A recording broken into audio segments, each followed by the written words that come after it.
Success usually comes to those who are too busy to be looking for it. Today we have with us Mr. Arif Habib. इस वक्त पाकिस्तान में जो situation है, do you think it's politically stable and is that why the stock market is reaching an all-time high? Media में देखें तो आपको instability नजर आएगी। मीडिया का काम ये है कि दो डिफरेंट पॉइंट ऑफ व्यू को जो है वो हाईलाइट करे। अक्सर मैं मिसाल देता हूँ इसलिए कि किक है, एक बॉल आती है आउटसाइड द ऑफ स्टंप, तो आप उसी बॉल को मारते हुए जो है वो कट मार के आप बाउंड्री करते हैं, लोग क्लैपिंग करते हैं, और उसी बॉल को आप मारते हैं और कॉट बिहाइंड होते थे तो पागल है, आप बाहर की बॉल को चेस कर रहे हैं। Maimans know business really well. उनके अंदर ब्लड में जो एंटरप्रेन्योरशिप है, और आपको पता है एंटरप्रेन्योरशिप में आपको रिस्क लेना होता है। Where do you see Pakistan going at the moment?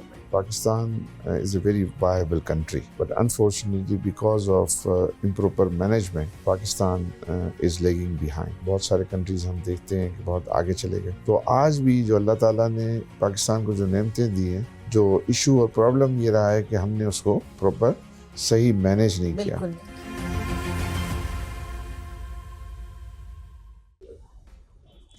Success usually comes to those who are too busy to be looking for it. Assalamu alaikum everyone, मैं हूँ Ayesha Umar and welcome to my show Speak Easy on 365 News. Today we have with us a guest who is an expert economist and a very successful business magnate, Mr. Arif Habib. I'm very grateful कि उन्होंने time दिया है मुझे आज. I have come to the Arif Habib Center. He's the founder of the Arif Habib Group and the chairman of Arif Habib Corporation. With over 40 years of experience behind him, Mr. Habib is a leading voice in Pakistan's financial sector. He's waiting for me in his office, so without wasting any time, let's go meet him. Assalamu alaikum, Arif Saab. वालेकुम सलाम। Thank you so much for giving us time. Pleasure. I know कि आपकी दिन में back to back बहुत सारी meetings और commitments होती हैं माशाल्लाह, and your strength, your energy is inspiring क्योंकि आप इतनी सारी चीज़ें कर रहे हैं। My first question to you is, आप मल्टीटास्किंग को बैलेंस किस तरह करते हैं? Do you think that multitasking exhaust you और is it motivating you? It's motivating, and क्योंकि आप हमेशा सुनती होंगी कि किसी भी बिजनेस की कामयाबी में एक फैक्टर होता है डाइवर्सिफिकेशन। आप मुख्तलिफ सेक्टर्स में आप देखते हैं कि उसमें अप एंड डाउन्स होते हैं और उनके high demand period and low demand periods होते हैं। कभी जो है वो मुख्तलिफ सेक्टर्स में फेवरेबल इन्वायरमेंट होता है, अनफेवरेबल इन्वायरमेंट होता है। तो ये कि आप अगर डाइवर्सिफाइड हैं तो वो फिर उसको बैलेंस कर रहा होता है। तो कुछ जो है वो सेक्टर्स अगर if they are not doing well तो कुछ सेक्टर्स आर डूइंग वेल, तो इस तरह जो है वो एक आपको वो सिक्योरिटी जो है वो इंश्योर करते हैं वो।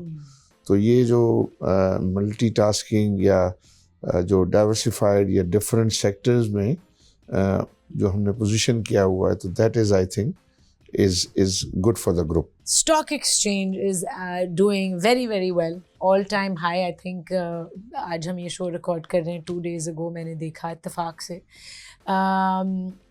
Please tell us about that. क्या रही है environment in the last few years for stocks? I think ये 2017 के बाद जो है वो स्टॉक मार्केट जब उस वक्त 54,000 पीक किया था, फिर उसके बाद प्रेशर में रही। प्रेशर में यूँ रही थी कि फिर पॉलिटिकल इंस्टेबिलिटी हमने देखी, फिर ये कि हमने कोविड देखा, फिर और इश्यूज, फिर दोबारा पॉलिटिकल इंस्टेबिलिटी देखी, और ये जो है यूक्रेन रशिया वॉर जो है थी उसमें, फिर कमोडिटी सुपर साइकिल्स जो है वो हमने देखे। तो generally Pakistan economy remain under pressure, और उस जो है उस प्रेशर की वजह से stock market was tremendously be underperforming, और मार्केट जो हैं वो जो 54,000 था, कोविड में वो लो होकर 28,000 हो गए, फिर रिकवर हुआ 21 में तो 48,000 इंडेक्स हुआ, फिर अगेन वो कोई 40,000 एंड 44,000 के दरमियान जो है वो रहा। लेकिन उसके बाद फिर ये जब से IMF प्रोग्राम में हम इंटर हुए, और ये जून 2023 के एंड में जो जिसको हम कहते हैं कि हमारे प्राइम मिनिस्टर ने IMF की MD से जो हैंडशेक किया उस हैंडशेक के बाद पहला जो प्रोग्राम था उसकी वजह से फिर जो केयरटेकर गवर्नमेंट में फाइनेंस मिनिस्टर थी, उन्होंने उसको बहुत ही ज़्यादा IMF प्रोग्राम को जो है वो एडहेयर किया, उसकी कंप्लायंस की, तो उससे IMF का जो है कॉन्फिडेंस बढ़ा। फिर जो है वो दूसरा प्रोग्राम हमने $7 बिलियन का जो हुआ, तो उससे आपको याद होगा कि इस किस्म की इन्वायरमेंट बन गई थी कि खुदा न ख्वास्ता पाकिस्तान कहीं डिफ़ॉल्ट न कर जाए अपने एक्सटर्नल कमिटमेंट्स में। तो वो IMF प्रोग्राम में आ जाने से फिर वो इन्वेस्टर्स को कॉन्फिडेंस आ जाता है कि चूँकि IMF प्रोग्राम है तो इन सब चीज़ों को एक्सटर्नल जो पाकिस्तान की कमिटमेंट्स हैं उसको वो इंश्योर कर लेते हैं कि वहाँ कोई किसी किस्म का गैप ना हो, और उस गैप को जो है वो जो फिल करने के लिए जो नेसेसरी अरेंजमेंट्स होती हैं उसको करते हैं। तो फिर उसके बाद से मार्केट जो है वो स्टार्टेड पिकिंग अप, और उस पीरियड में कुछ सेक्टर्स हैं they were making very good profits. For example ENP sector जिसको हम कहते हैं, exploration and production of oil.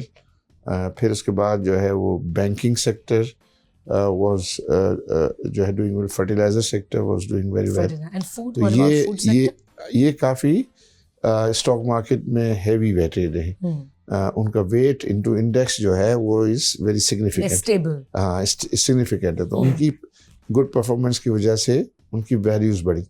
फिर जब ये इन्फ्लेशन पीक होके गिरना शुरू हुआ तो उससे लोगों में ये होप हो गई कि जो है वो अब इंटरेस्ट रेट भी कम होंगे, जो कम हुए। हमने देखे कि 22% का जो पॉलिसी रेट था स्टेट बैंक का, कल उन्होंने 2% कम के वो 13% पे आ गए। I am aware of these things. Ji sure, आप हैं। Great. अच्छा, आपने political instability की बात की, it has a direct effect of the stock exchange, the stock market.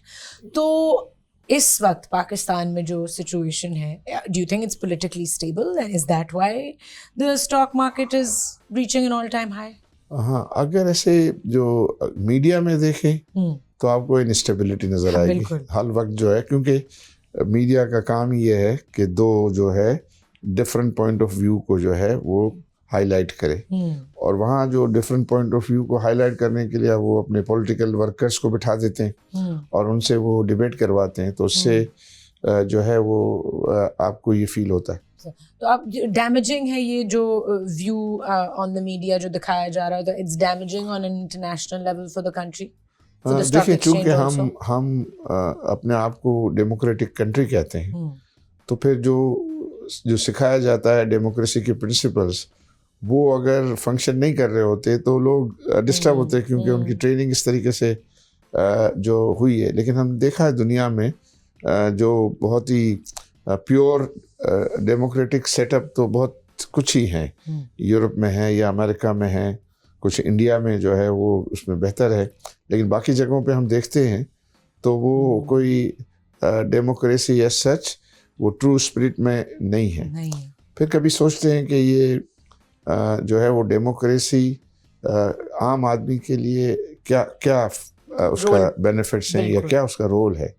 तो मेन तो ये है कि लोग ज़्यादा उनका तो कंसर्न ये है कि हमारे लिए जो है वो इकोनॉमिक अपॉर्चुनिटीज़ हों, हमारे लिए ये है कि हमारा लाइवलीहुड कमाना हमारे लिए आसान हो, हमारे यहाँ सारा जो सिविल फैसिलिटीज़ हैं वो अवेलेबल हों, इंफ्रास्ट्रक्चर हो। A sense of democracy is welfare of people. तो वो मेन है। जब वहाँ लोग खुश होते हैं, बहुत सारी हम जगहों पे देखते हैं जहाँ किंगडम है लेकिन लोग खुश हैं, तो वो सिस्टम जो है अप्रिशिएट होता है। लेकिन जहाँ डेमोक्रेसी भी है लेकिन लोग खुश नहीं हैं, तो वो फिर उनके लिए जो है वो it's not acceptable that. You started out at a very young age, right? अब 16-17 के थे जब आप स्टॉक्स के अंदर आ गए। उस वक्त क्या what motivated you to go into stocks? उस वक्त तो नॉलेज भी नहीं थी लोगों को ज्यादा स्टॉक्स की। जी कुछ भी नहीं थे। हाँ, मैं तो किस तरह आप मैं तो चूंकि मैंने स्कूलिंग कंप्लीट की, हाँ, और जब स्कूल लाइफ तक तो मैं सारा दिन और शाम खेलता ही रहता था, तो क्रिकेट फुटबॉल बैडमिंटन सारे जो है। हाँ, लेकिन वो जो हमारे बड़े भाई हैं वो उनका एक विजन था कि वो स्टॉक एक्सचेंज में सिक्योरिटीज़ ब्रोकरेज हाउस सेटअप करना चाहते थे। तो उसके लिए उन्होंने मुझे आइडेंटिफाई किया कि आप जो है जाके इस बिज़नेस को सेटअप करेंगी। तो उस वक्त मैं 18 साल का था और वो उन्होंने कहा आप जाएं। तो उस वक्त तो मुझे पता भी नहीं था कि स्टॉक एक्सचेंज क्या होता है।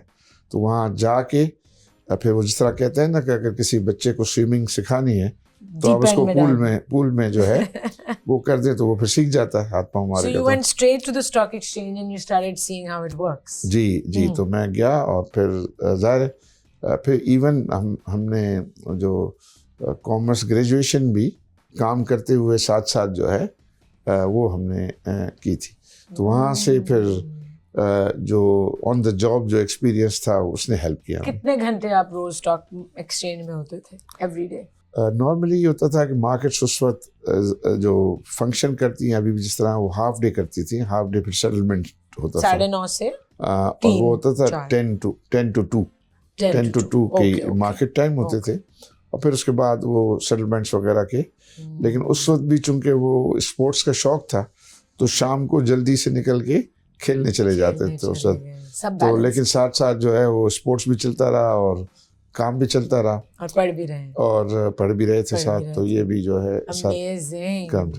आजकल की जो हमारी यंग जनरेशन है, डू यू थिंक उनमें इतना डिसिप्लिन आपको नजर आता है जितना आप when you are growing up आप में और आपके आई वुड से हम उम्र बच्चों में था? हाँ, अब हम देखते हैं तो अब ये है कि बच्चों के लिए ज़्यादा अपॉर्चुनिटीज़ हैं क्योंकि पेरेंट्स को जो है वो अब ज़्यादा ये एहसास है, वो अपने बच्चों में ज़्यादा इन्वेस्टमेंट करते हैं। तो उनको वो कोशिश करते हैं कि अच्छी पढ़ाई जो है वो हो उनकी और उस वक्त तक वो इन्वेस्टमेंट करते हैं।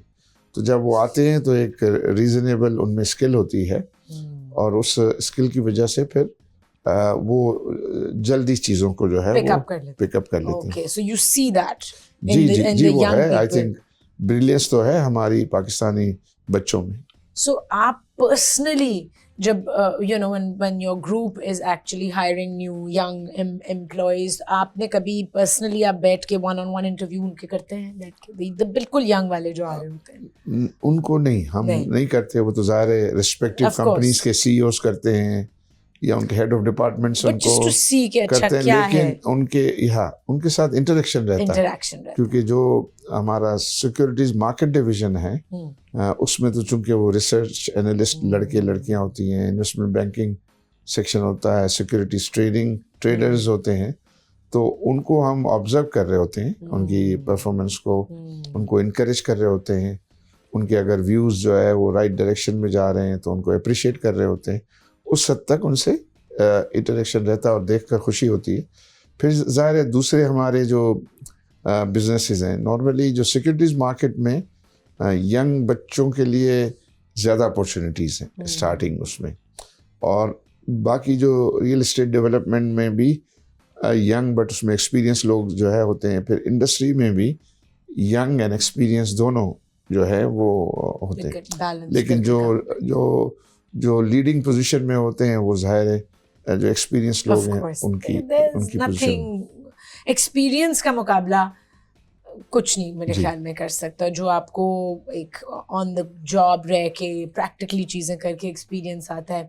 सो a new person who is wanting to enter the stock market, अब जैसे मैं हूँ, I have no idea how stocks work, लेकिन रिसेंटली पिछले 1 साल से मेरा रुझान इस तरफ आ रहा है एंड जब से मैंने फोकस करना शुरू किया इस जगह, it's coming to me like I'm meeting people who are dealing with stocks. So if a new person wants to invest in stocks, any advice that you want to give them, what do they do? इनका आसान तरीका है कि पहले तो आप account खुलवाएं और आंख बंद करके कोई शेयर ले लें। आंख बंद करके ले लें एक दफ़ा तो ले लें। जब आप वो शेयर खरीद लेंगी तो वो रोज़ाना मूव कर रहा होगा। I want to stop you there. Top 3 companies के शेयर जो आप रेकमेंड करें चले मेरे लिए जी, वो क्या होंगे, कौन से शेयर्स? हाँ, ये इन प्राइसेस पे ये डीजी खान सीमेंट है, UBL है एंड आई थिंक OGDC है। ये 3 तो जब आप इनको ख़रीद लेंगी और वो मूव करेगा तो देन आप उसके बारे में मालूमात हासिल करना चाहेंगी कि क्यों आज प्राइस उसकी बढ़ी, क्यों कम हुई। तो सारे जो फैक्टर्स हैं वो डिस्कस होंगे तो आपको फिर अंडरस्टैंडिंग होगी कि कौन से फैक्टर्स हैं जो मार्केट मूविंग फैक्टर्स हैं, दुनिया में क्या हो रहा है, तो कहाँ इंस्टेबिलिटी है, तो ये ऊपर गया, सब वो उधर वॉर हुई जी। तो आपको वो जो आपका ब्रोकर है वो आपको एक्सप्लेन कर रहा होगा चीजें, और वो बताएगा तो सच, ये उसकी जितनी अंडरस्टैंडिंग है उस हद तक बताएगा। तो ये नहीं कोई भी 100% तो इसमें एक्यूरेट नहीं हो रहा। ऑफ कोर्स इसको हम अक्सर मैं मिसाल देता हूँ, इस लाइक एक है, एक बॉल आती है आउटसाइड द ऑफ स्टंप, तो आप उसी बॉल को मारते हुए जो है वो कट मार के आप बाउंड्री करते हैं, लोग क्लैपिंग करते हैं, और उसी बॉल को आप मारते हैं और कॉट बिहाइंड होते हैं, तो पागल है, आप बाहर की बॉल को चेस कर रहे हैं। तो वो तो इसी तरह यहाँ भी कभी 2 और 2 4 नहीं होता। तो उसको आपको बहुत ज़्यादा, या इसको ये कहना चाहिए कि मार्जिन ऑफ एरर जो है वो हमेशा होना चाहिए। तो जब आप उसमें काम करेंगे तो आपको over a period of time understanding आनी शुरू हो जाएगी, और फिर वो जो फैक्टर्स हैं जो मार्केट को मूव करते हैं उनको आप देख के फिर रिलेट आप करना शुरू कर सकती होंगी कि अब ये मार्केट में को किस तरह वो अफेक्ट करेंगे। इससे मार्केट जो है कैसे जाएगी as a whole over market, फिर उसका सेक्टर, फिर वो इंडिविजुअल कंपनी, उन सब की फिर you will start getting information about those. तो आपके जो फिंगर टिप्स पे सारी इंफॉर्मेशन आ जाएंगी, तो then you will become a good investor. मतलब एक जनरल अंडरस्टैंडिंग है लोगों की, या एक माइंडसेट है कि you know, if you're in the financial world, so everything is very boring and very tough and it's all numbers and you have to be really good at math. Is that correct? Or you were probably brilliant at math. But not boring. It's very exciting. It's exciting. Exciting. It's more than exciting than this sports, you see. लेकिन जब मैं आपसे बता रहा था कि आप investor बने, और दूसरा आपके पास ऑप्शन ये है कि you become investor of a mutual fund. तो म्यूचुअल फंड में जो है वो जो प्रोफेशनल्स मैनेजर्स हैं वो आपके बिहाफ पे फिर मैनेज कर आपका पोर्टफोलियो मैनेज कर।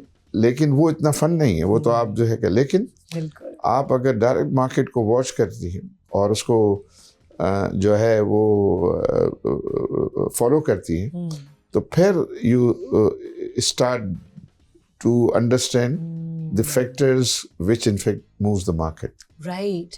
क्योंकि अगर आपने म्यूचुअल फंड्स में इन्वेस्ट कर दिया, फिर तो आप किसी और की डिसीजंस पे आपका पैसा जो भी इन्वेस्ट हुआ है वो जा रहा है। जी हाँ। राइट। एंड यू, अगर हम उनसे नहीं अग्री करें, फॉर एग्जांपल मैंने अब वॉच करना शुरू कर दिया मार्केट को, एंड उनके डिसीजन से मैं अग्री नहीं कर रही, is it considered like inappropriate to tell them to do something different? उनको you can't dictate them, but you can withdraw your funds from them. Right. तो फंड करके आप जहाँ मुख्तलिफ, चूँकि वो बहुत सारे फंड मैनेजर्स हैं, म्यूचुअल फंड मैनेजर्स हैं, तो उनका ट्रैक रिकॉर्ड आप देखेंगी, और उनका ट्रैक रिकॉर्ड देख के कौन अच्छा परफॉर्म कर रहा है, उस अच्छे परफॉर्मेंस की बेसिस पे then you will go with that fund manager, और you have the discretion to withdraw your fund and then put them elsewhere. Amazing. I think it's time, is point where we need to take a little break. Kahin mat jayega. We'll be right back on Speak Easy.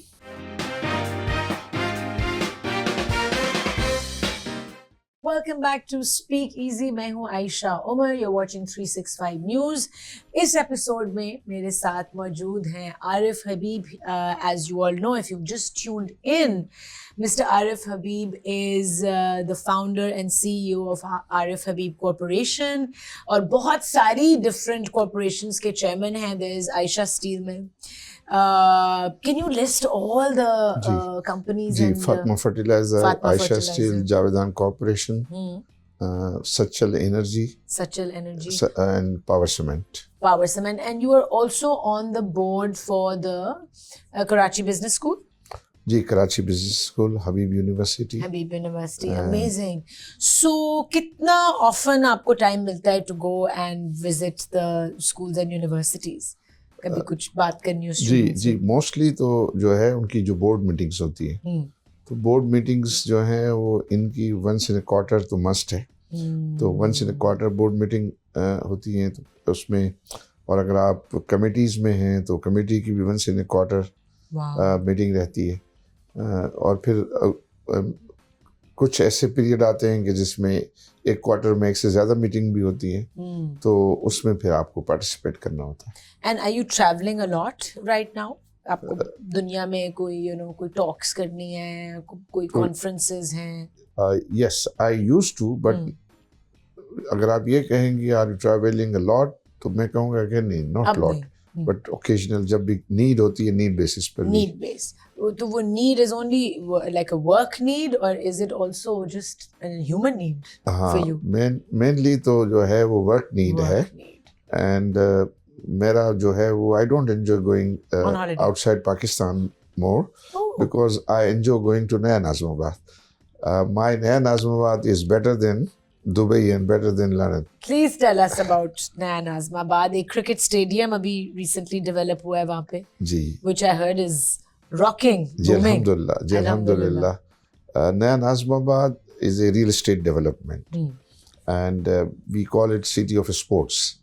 So we have the cricket stadium, we have the football stadium, tennis courts, squash, badminton, gym, ये सारी facilities वहाँ मौजूद हैं। और भी sport जो हैं तो वहाँ is a we in fact started as a city for the middle class people, और अल्हम्दुलिल्लाह that has been liked by the market very much. तो अब तो वो I think is area where everybody want to go and live there.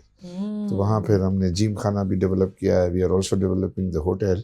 और ये cricket ground जो है वो अभी नहीं बनाया हमने। सबसे पहला काम हमने जो है वो क्रिकेट ग्राउंड को सेटअप किया था। अभी नहीं, वो 2012 में। 12 में। और वो जब से वो जो ग्राउंड है हमारा जो है वो सबसे बड़ा मार्केटिंग टूल के तौर पर जो है उसने वर्क किया। वाओ। तो कराची प्रीमियर लीग की तरफ आप, मतलब I know that it started in 2018, फिर कोविड आ गया, नहीं हुआ। अभी रिसेंटली एक और सीजन हुआ है and it was the whole city was following it, और अब उसका मोमेंटम बढ़ेगा। तो उसकी तरफ आप कैसे आए? Is it love for cricket that made you? ये एक्चुअली वो तो जाहिर है उसके जो स्पॉन्सर्स थे दोज वर डिफरेंट। उन्होंने तो सिर्फ हमारा ग्राउंड जो है वो लिया था। और वो हम यानी इंफ्रास्ट्रक्चर प्रोवाइडर्स के तौर पर हमारा रोल था उसमें Naya Nazimabad. But are you interested in maybe a team or you are not? नहीं, ओके। हाँ, वो आप लोगों का जो सारी फैसिलिटीज हैं, हम कंसंट्रेट करते हैं वो फैसिलिटीज को मेंटेन करना एंड उसको अवेलेबल करना फॉर द प्लेस। बट आपका फेवरेट प्लेयर कोई in cricket, in a league player, who would you choose? हमारा जो इस वक्त तो आई थिंक जो मुझे जिसको वॉच करने में बहुत इंजॉय करता हूँ वो साइम अयूब है। साइम अयूब जो है इज़ वेरी स्टाइलिश प्लेयर। जब व्हेन ही गेट्स गोइंग तो वो बहुत ही अच्छा लगता है आपको। तो इज परफॉर्म वेल एंड उसको देख के ऐसा लगता है कि ये दूसरा सईद अनवर है। अच्छा, you belong to a Gujarati Memon family, और जैसे मेरी बचपन से हम यही सुन रहे हैं कि जो मेमन फैमिलीज और जो गुजराती मेमन होते हैं, they are very hard working, they are very good at business, और ये एक जनरल कंसेंसस है, ये माना जाता है। Do you agree with that the Memons know business really well and know it better than anyone else? Do you agree with that? जी बिल्कुल। आई थिंक उनके अंदर ब्लड में जो एंटरप्रेन्योरशिप है, they in fact don't shy away in taking risk. तो वो, और आपको पता है एंटरप्रेन्योरशिप में आपको रिस्क लेना होता है। बिल्कुल। या तो आप यू बिकम अ प्रोफेशनल और आप जॉब करें, और एक ही होता है कि नहीं आप खुद जो है एंटरप्रेन्योर बने। तो एक तो होता है कि आप जॉब सीकर हैं या जॉब गिवर्स हैं। तो उसमें ज़्यादातर जो है जो आपने देखा होगा कि मेमन फैमिलीज में ज़्यादातर जॉब गिवर्स हैं, एंटरप्रेन्योर्स हैं। वो छोटा छोटा काम भी करेंगे बट वो अपना काम ज़्यादा करेंगे। प्रोफेशनल्स भी हैं अच्छे जो है, लेकिन ये है कि आपको मेजॉरिटी जो है वो एंटरप्रेन्योर्स की मिलेगी। ये कैसे है? क्या बचपन से रिस्क टेकिंग की एक एनवायरनमेंट क्रिएट की जाती है कि जिससे, like let's talk about the first 10 years of a child in a Memon family, तो वो देख रहे हैं अपने इर्द गिर्द कि उनकी फैमिली में क्या हो रहा है, उनके बड़े क्या कर रहे हैं, बट जो अपब्रिंगिंग हो रही है बच्चे की, उसमें बचपन से इनकलकेट किया जाता है कि make your own decisions? जी, उनका एक एनवायरनमेंट है, क्योंकि हर ये जो मेमन्स फैमिली में जो बुज़ुर्ग हैं वो भी ट्रेडर्स ज़्यादा रहे हैं, और आपने देखा होगा कि ये दुनिया के मुख्तलिफ मुल्कों में जो रहे, पहले इंडिया में थे, फिर इंडिया से माइग्रेट होकर पाकिस्तान आए, बिल्कुल। अब ईस्ट पाकिस्तान जो अभी बांग्लादेश है वहाँ हैं, कोई साउथ अफ्रीका में हैं, बर्मा में हैं, मुख्तलिफ जगहों पे, और कई जगहों पे वो माइग्रेट भी करते रहे। तो माइग्रेशन के बाद भी जहाँ भी जाते हैं वो अपने लिए फिर जगह पैदा कर लेते हैं इनकी इस एबिलिटी की वजह से। तो चूंकि अगर वो पेरेंट्स जो है वो खुद एंटरप्रेन्योर हैं, खुद ट्रेडर्स हैं, तो फिर बच्चों में भी वही रुझान जो है वो पैदा हो जाता है। इस जगह पे हमें एक और ब्रेक लेनी पड़ेगी, कहीं मत जाइएगा, will be right back.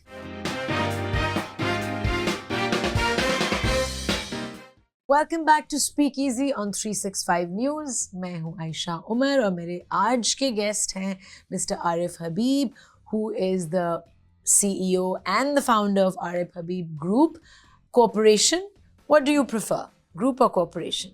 I'm the chairman of the group, Chairman and of the CEO group. of Arif Habib Corporation. Corporation. What's the difference? Arif Habib Corporation is a one company, is a holding company of the group. Part of the group. And under the group, many ये companies जो बाकी हमने comes list under की the थी बाकी जो है। अच्छा आरिफ साहब, अगर आपको पॉलिटिक्स की तरफ जाने का मौका, तो खैर आई एम श्योर आपको बहुत अपॉर्चुनिटीज़ मिली होंगी और बहुत ऑफर्स भी आई होंगी, but if you were to enter this field of politics, would you do it? No, I will not do it, because मैं जो जिस किस्म का काम कर रहा हूँ, तो मुझे ये फील होता है कि शायद मेरा कॉन्फ्लिक्ट हो जाए। हम सारी बिजनेसेस करते हैं, एंड पॉलिटिक्स में फिर आप you become the policy maker, तो वो पॉलिसी मेकर एंड फिर बिजनेस, तो वो आई थिंक कॉन्फ्लिक्ट होगा। एब्सोल्युटली, बिल्कुल आप सही कह रहे हैं। So where do you see Pakistan going at the moment? I think Pakistan had a very bad time. Pakistan is a very viable country, but unfortunately because of improper management, Pakistan is lagging behind. बहुत सारे countries हम देखते हैं कि बहुत आगे चले गए, लेकिन हम देखें कि अर्ली टाइम में Pakistan was ahead of many countries. Absolutely. And वो जो 60s की डिकेड को हम याद करते हैं, 60s की डिकेड में बहुत सारी countries थे, जिसे हम ये बात करते हैं कि जापान को एक वक्त था कि हमने पैसे दिए हैं, हमने मलेशिया जो है उनके कॉन्स्टिट्यूशन के लिए हमारे लोग गए और उसमें उन्होंने उनको हेल्प किया। ये जो एमिरेट एयरलाइन है उसको बनाने में जो है वो हमने कंट्रीब्यूट किया उसकी सेटिंग अप में। इस तरह मुझे याद है कि बल्कि उससे पहले एक दफ़ा जब टर्किश प्राइम मिनिस्टर आए तो उन्होंने उसको मेंशन किया कि हम कभी नहीं भूल सकते कि यहाँ जो मुस्लिम्स हैं, सब कॉन्टिनेंट्स की मुस्लिम ख़वातीन हैं, हमारे इनिशियल पीरियड में उन्होंने अपनी ज्वेलरीज कंट्रीब्यूट की थी, और उस ज्वेलरी से उनका सबसे बड़ा बैंक है, उसका वो सीड कैपिटल है। तो कहते हैं कि आज भी हमको वो याद है, और जब वो बच्चों को जो है वो म्यूज़ियम वगैरह में ले जाते तो वहाँ उनको बताते हैं कि ये इनिशियल पीरियड में इनका ये कंट्रीब्यूशन था। तो आज भी जो अल्लाह ताला ने पाकिस्तान को जो नेमतें दी हैं, आई थिंक जितनी भी अल्लाह ताला की तरफ से नेमतें देने की हैं वो सब अल्लाह ताला ने दी। जो इशू और प्रॉब्लम ये रहा है कि हमने उसको प्रॉपर सही मैनेज नहीं किया। तो I think the minute of the day हम अपने आप की मैनेजमेंट को बेहतर कर लेंगे और गवर्नेंस को जो है वो बेहतर कर लेंगे, और उसमें हम जो भी जो पर्टिकुलरली जो अरबाब इख्तियार हैं वो अगर जनरल पब्लिक के लिए और मुल्क के लिए ज़्यादा सोच के काम करेंगे तो इंशाल्लाह बहुत जल्दी टर्न अराउंड हम देख सकेंगे। तो अभी हमने पिछला जो है वो हमारी इकोनॉमी कुछ साल जो है वो बहुत ही ज़्यादा चैलेंजिंग सिचुएशन में रही है। अब हमने देखा है कि थोड़ी सी उसमें बेहतरी आ रही है, हम देख रहे हैं टर्न अराउंड। तो मैक्रो इकोनॉमिक फंडामेंटल्स हमारे बेहतर हुए हैं। तो हमारा इन्फ्लेशन इतना हाई था, अब नीचे आ गया, जो 38% चल गया था अब वो 5% आ गया। इंटरेस्ट रेट कम हो गए, रिजर्व्स में अब राइजिंग ट्रेंड है हमारे। ये बेहतरी कैसे आ रही है, क्या हो रहा है? ये बेहतरी डिसिप्लिन जो IMF का डिसिप्लिन था वो लागू हुआ हम पर। तो वो अच्छा। जब लागू हुआ और जब हम बहुत ही चॉइस नहीं थी हमारे हाँ, पास। जब हम रिस्क पे आ गए कि अब अल्लाह ना करे हम डिफॉल्ट कर जाएंगे, तो चॉइस नहीं थी। तो उस प्रेशर के नीचे हम बेहतर हुए, प्रेशर के नीचे वरना हम ये है। तो आई होप के जो है वो अब उन सबकी अंडरस्टैंडिंग बेहतर है। अब ये है कि हमारे इस्टेब्लिशमेंट एंड पॉलिटिकल लीडरशिप जो है इकट्ठे वो मिलके कट्ठे मिल के काम कर रहे हैं, एंड आई होप कि ये चीज इंशाल्लाह। कंटिन्यू सो रहेगी। यू सी होप उनमें राइट नाउ डिफरेंस है, बिल्कुल एट द करंट मोमेंट, बिल्कुल। क्योंकि जिसको देखो, जिससे बात करते हैं, they want to leave unfortunately, specially जो मेरी जनरेशन के लोग हैं, दे जस्ट वांट टू जी लीव जी पाकिस्तान। बिल्कुल, वो They're so sad. उनका जायज़ है वो। हाँ। वो है लोग जो है वो ज़ाहिर है सब ये देखते हैं कि इमीडिएट हमारी अपॉर्चुनिटी फ्यूचर क्या क्या है। है हमारा, हमारी क्या तो अपॉर्चुनिटी सिर्फ है। वो हर शख्स तो ये नहीं होगा कि लॉन्ग टर्म पाकिस्तान लॉन्ग को टर्म देखकर सोचे, बिल्कुल करेगा। वो अपने लिए तो अपने बच्चों के लिए जो है वो अपने आप को इमीडिएट फ्यूचर protect को करना सिक्योर करना बिल्कुल। चाहेगा, प्रोटेक्ट करना चाहेगा। तो वो है, बट ये और मज़ीद जो है इसमें बेहतरी लाने के लिए बहुत ज़्यादा सख्त मेहनत की ज़रूरत है, कंटिन्यूस मेहनत की ज़रूरत है। तो आपको लगता है कि नेक्स्ट 5 years के अंदर बहुत ज़्यादा real estate and stocks and general economic situation जो है मुल्क की, वो बहुत ज़्यादा बेहतर होगी इन द नेक्स्ट 5 जी, years? पिछले दिनों आपने देखा होगा कि जो एसेट क्लास ज़्यादा थ्राइव कर रहे थे वो डॉलर इन्वेस्टमेंट कर रहा था। लोग डॉलर में पैसे लगाते थे, रुपया जो है फॉरेन करेंसी में। और दूसरा था, चूंकि फॉरेन करेंसी में पाकिस्तानी रुपये की वैल्यू नीचे चल रही थी, लोग गोल्ड में इन्वेस्टमेंट कर देते थे। हाँ, और वो फिर हाई इंटरेस्ट रेट्स थे, तो लोग फिर फिक्स इनकम सिक्योरिटीज़ में, गवर्नमेंट सिक्योरिटीज़ में, टी बिल्स में, PIBs में, बॉन्ड्स में, उसमें जो है इन्वेस्ट कर रहे थे। अब चूंकि रुपया जो है साल सवा साल से स्टेबल है, बल्कि अप्रिशिएट हुआ, और इंटरेस्ट रेट अब नीचे आने लग गए। जो 23-24% थे वो अब 12% पे आ गए। तो अब वहाँ रिटर्न कम हो गए। तो फिर जो एसेट क्लास ज़्यादा पॉपुलर है आजकल वो सिक्योरिटीज़ मार्केट है, वो इक्विटी स्टॉक्स हैं, जिसके तो हमने देखा कि उसमें एक बहुत What is the securities market? I know it sounds ये like stock a very exchange. Oh, okay. Stock exchange is securities stocks. Market, जो इक्विटी मार्केट कहलाती है, जो Okay. शेयर्स हैं 2000 सॉर्ट ऑफ इक्विटी इंस्ट्रूमेंट्स, तो उसमें है। फिर दूसरी जो एसेट क्लास रह जाती है वो रियल एस्टेट है। रियल एस्टेट तो रियल एस्टेट भी काफी अरसे से जो है बहुत वो इफेक्टिव, स्टैटिक है, अफेक्टेड है, बल्कि going down. Going down. Karachi में तो गोइंग डाउन। डाउन। तो अब इज एक्सपेक्टेड, अब कुछ आपने देखा होगा पिछले कुछ दिनों में उसमें कुछ मैंने अपटेक, नहीं देखा, मैं बहुत इस टाइम, क्योंकि वो प्लॉट्स जो मैंने जोड़ के लिए थे उनकी वैल्यू कम हो गई है, तो अब क्या करें। So there is hope. तो अब उम्मीद है कि ये 2025 जो है, आई फील के would be year of real estate. Inshallah. Okay. So if you were to advise someone कि किस सेक्टर में आप अभी इन्वेस्ट करें, that is stocks. जी। And next year real estate. Stock है, तो फिर इस वक्त जो है आई बिलीव रियल एस्टेट जो है, चूंकि ये अभी डाउन है, तो अब is the right time to enter into. Amazing. Great. Thank you so much. Any message जो आप देना चाहेंगे, क्योंकि आपकी wisdom, आपकी knowledge, जो आपको understanding है economics की and the economic situation of the country, any message that you want to give to the youth? Because बहुत young लोग देखते हैं मेरा show and उनको hope चाहिए. So what would you like to say? I think पहली तो advice ये होगी कि सब यंग बच्चे बच्चियां जो हैं वो अपनी पढ़ाई पे बहुत ज़्यादा तवज्जो दें और एजुकेशन पे। और अगर आप अच्छे एजुकेटेड बन जाते हैं तो न सिर्फ ये with in the country, internationally भी आपकी डिमांड है, मांग है।